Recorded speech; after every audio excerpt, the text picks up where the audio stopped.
പിന്നെ ഏകദേശം centre page ഇതിൽ പേജിന് നമ്പർ ഇട്ടിട്ടില്ല, അതുകൊണ്ട് ചെറിയ കൺഫ്യൂഷൻ ഉണ്ടാവും. കണ്ടോ, യാർഡ് പെപ്പർനോയിഡ് കണ്ടിട്ടുണ്ടോ? ഓക്കെ, യാർഡ് പെപ്പർനോയിഡ് എന്ന് പറഞ്ഞ പ്രൊഡക്റ്റ് ഉണ്ട്.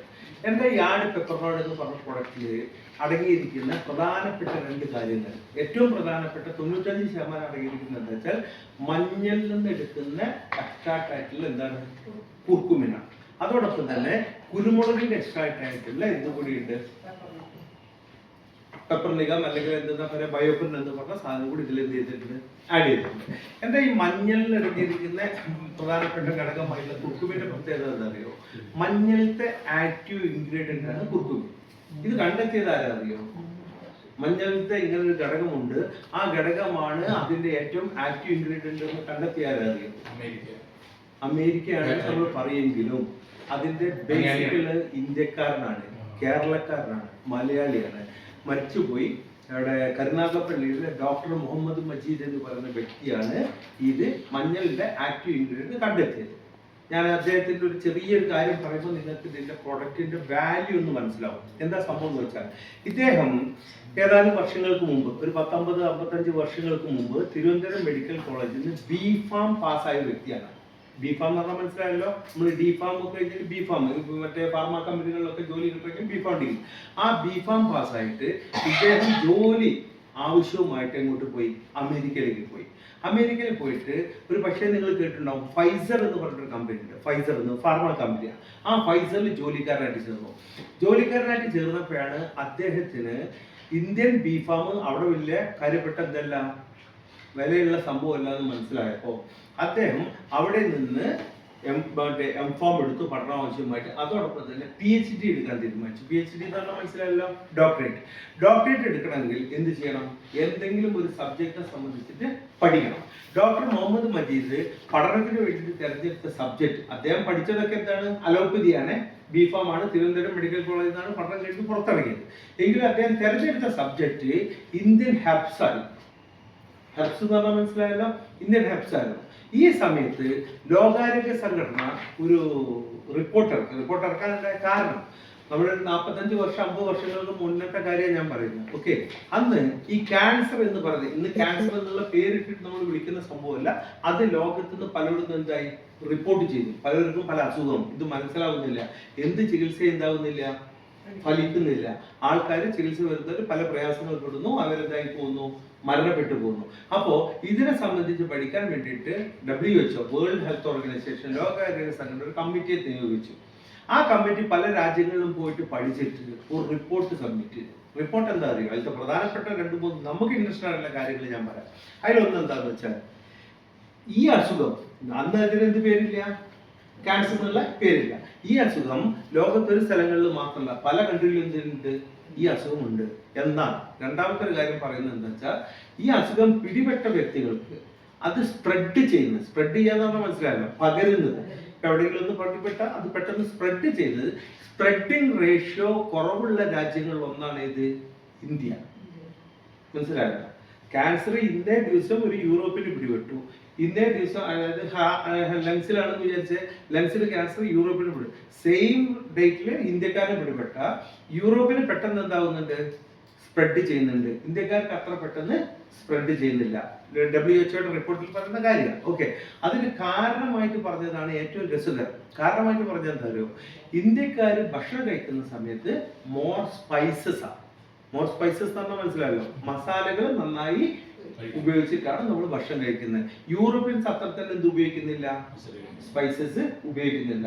അപ്പൊ ഇവിടെ സ്പൈസസിൽ നമ്മൾ മല്ലിയും മുളകും മറ്റുമൊക്കെ ചേർക്കുന്ന കൂട്ടത്തില് ഒരു ഇൻഗ്രീഡിയന്റ് ആയിട്ട് എന്ത് ചേർക്കുന്നുണ്ട്, മഞ്ഞൾ, കുരുമുളക്, മഞ്ഞൾ ചേർക്കുന്നു. മനസ്സിലായോ? അപ്പൊ മഞ്ഞളാണ് ക്യാൻസറിന്റെ സ്പ്രെഡിങ് റേഷ്യോ കുറക്കുന്നത് എന്ന് പറഞ്ഞ റിപ്പോർട്ട് വന്നു. ഈ റിപ്പോർട്ട് വന്ന സമയത്താണ് ഭാഗ്യം എന്നുള്ളൊരു, അദ്ദേഹത്തിന്റെ ഭാഗ്യം, നമ്മുടെ അദ്ദേഹത്തിന് ആര്, മജീദിന്റെ ഭാഗ്യം ഞാൻ പറഞ്ഞത്. മജീദ് ഇന്ത്യൻ ഹെർബ്സിനെ സംബന്ധിച്ച് പഠിക്കാൻ തിരഞ്ഞെടുത്ത സമയത്താണ് WHO റിപ്പോർട്ട് വരുന്നത്. അപ്പൊ അദ്ദേഹം ടോട്ടൽ ഹെർബ്സിൽ നിന്ന് പഠനം മാറ്റിയിട്ട് എന്തിലേക്ക് പഠനം കോൺസെൻട്രേറ്റ് ചെയ്തു, മഞ്ഞളിലേക്ക് പഠനം കുറച്ചത്. മഞ്ഞളിനെ കുറിച്ചിട്ട് അദ്ദേഹം കയറി പഠിച്ചപ്പോഴാണ് മഞ്ഞൾ അടങ്ങിയിരിക്കുന്ന കുർക്കുമിൻ എന്ന് പറയുന്ന വസ്തുവാണ് ഇതിന്റെ ആക്റ്റീവ് ഇൻഗ്രീഡിയന്റ്. മനസ്സിലായല്ലോ? അങ്ങനെ അദ്ദേഹം ഏകദേശം ഒരു 10-40 വർഷങ്ങൾ 10-25 വർഷങ്ങൾക്ക് മുമ്പ് ആ കുർക്കുമിൻ അയാൾ എന്ത് ചെയ്തു? മഞ്ഞളിൽ നിന്ന് വേർതിരിച്ചെടുത്തു. ആ വേർതിരിച്ചെടുക്കാൻ എടുക്കുന്ന ഫോർമുലയാണ് കുർക്കുമിൻ C3 എന്ന് പറയുന്ന ഫോർമുല. മനസ്സിലായല്ലോ?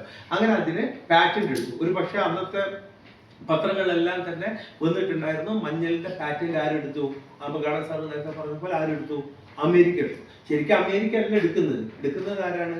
സബിൻസാർ കോർപ്പറേഷൻ എന്ന് പറഞ്ഞിട്ട് ഒരു ഇന്ത്യക്കാരുടെ കമ്പനിയാണ്, കേരളക്കാരുടെ കമ്പനിയാണ്, കരുനാഗപ്പള്ളിക്കാരുടെ കമ്പനിയാണ്. മനസ്സിലായല്ലോ? അപ്പോ ഇപ്പോ ഇവിടെ ആലുവയില് അർജുന ഫാർമസ്യൂട്ടിക്കൽസ് എന്നൊരു സ്ഥാപനമുണ്ട് ആലുവയില്. മനസ്സിലായല്ലോ? ബാംഗ്ലൂര് ഇഷ്ടംപോലെ കമ്പനികളുണ്ട് കുർക്കുമിൻ വേർതിരിച്ചെടുക്കുന്ന കമ്പനി.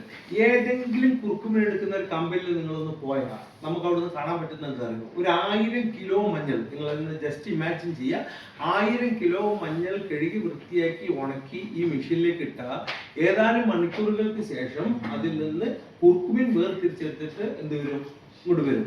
1000 കിലോ ഇട്ടാൽ കിട്ടുന്ന കുർക്കുമിൻ എത്ര വെച്ചാൽ ഏകദേശം 2 കിലോ കുർക്കുമിൻ കിട്ടും. അപ്പൊ 1000 കിലോന്ന് 2 കിലോ പോന്നാൽ ബാക്കി എത്ര ഉണ്ടാവും? 998 കിലോ ബാക്കി ഉണ്ടാവും. ആ 908 കിലോ മഞ്ഞളിന്റെ മഞ്ഞ കളർ പോലും പോയി ഒരു തരം ഗ്രേ കളർ പൗഡർ. ഈ ഗ്രേ കളർ പൗഡർ 998 കിലോ ഉണ്ടെന്ന് ആലോചിക്കണം. ഇത് കമ്പനിക്കാർ വേസ്റ്റ് ആയിട്ട് കൊണ്ടുപോയിട്ട് എന്ത് ചെയ്യില്ല? കളയില്ല. അതാണ് ഇന്ന് പല കറി കമ്പനികളും എന്ത് ചെയ്യുന്നത്? അവരുടെ അടുത്ത് മേടിച്ച് കൊണ്ടുപോയിട്ട് അതിന് സർക്കാർ അലോഡ് ഫുഡ് കളർ, നമ്മളിപ്പോ അലുവ ഉണ്ടാക്കുന്ന സമയത്തും ബിരിയാണി ഉണ്ടാക്കുന്ന സമയത്തൊക്കെ ഫുഡിന്റെ കളർ ചേർക്കുമല്ലോ, മഞ്ഞ കളർ എന്ത് ചെയ്യും? അതിലങ്ങ് ചേർക്കും. അപ്പൊ നഷ്ടപ്പെട്ട എന്ത് കിട്ടി? മഞ്ഞ കളർ കിട്ടി.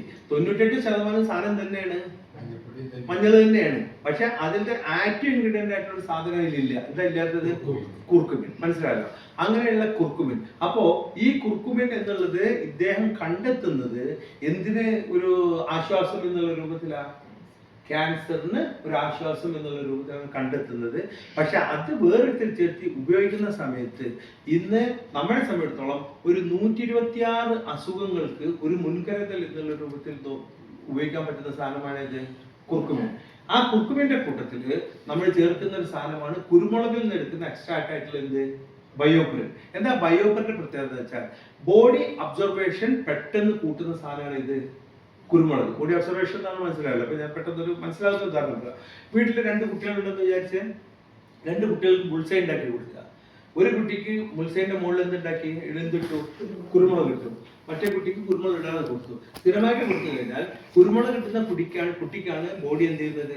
അത് പെട്ടെന്ന് കൂടുതൽ അബ്സർവ്, അതായത് അതിലത്തെ ബയോപെറിന് ബോഡി അബ്സർവേഷൻ കൂട്ടാൻ എന്തുണ്ട്? ഒരു കപ്പാസിറ്റി ഉണ്ട്.